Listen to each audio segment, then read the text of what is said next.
Hello, hello, Glyn here. Tonight, I'd like to talk to you about mediation. What is mediation anyway? So I'm a nationally accredited mediator, but what is that? Most people think it's an expensive legal way to compromise. So I don't think it sounds very attractive. When I was going through divorce, it used to be compulsory for both people to go to a mediator.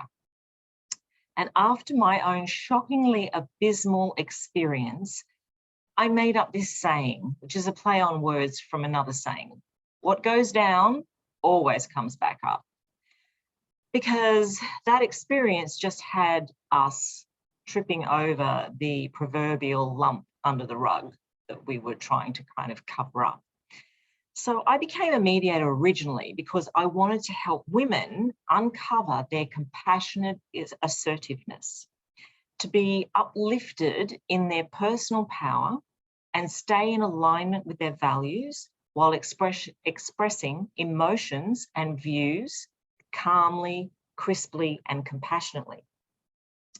To be able to disagree without being intimidated, overawed, or defensive, and pretty much to forgive themselves if that's not how it actually worked out. So what to expect in a mediation with me?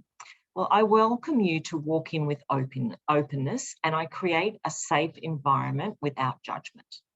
The training and experience I have with mediation fits in with the mode of transformative mediation, where there's no pressure to come up with solutions. Space and guidance are provided for those solutions to surface naturally, and connection and mutual understanding is created.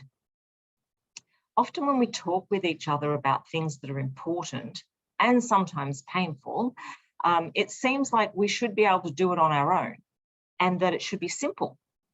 Although without skills, we rarely have the experience of feeling fully heard and understood.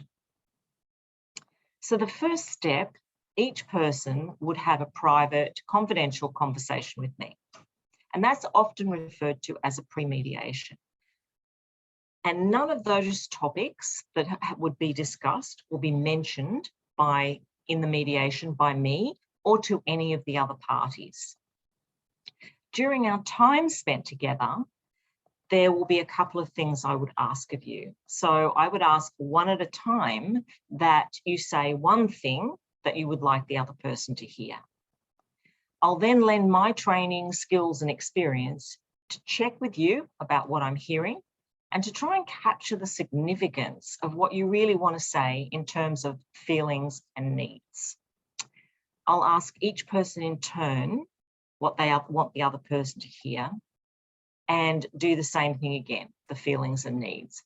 And I'll basically be asking you each to reflect what you each hear. It's not a test of accuracy, nor will you be asked to agree with what the other person has said. It's simply trying to clear the communication airways or the tube in between that should be clear, so that it supports clarity and communication, and as much communication as possible.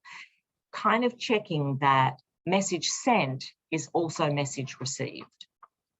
And the reason we use this process is that experience shows that slowing it down and using this back and forth process is one of the most effective ways to support maximum understanding between people.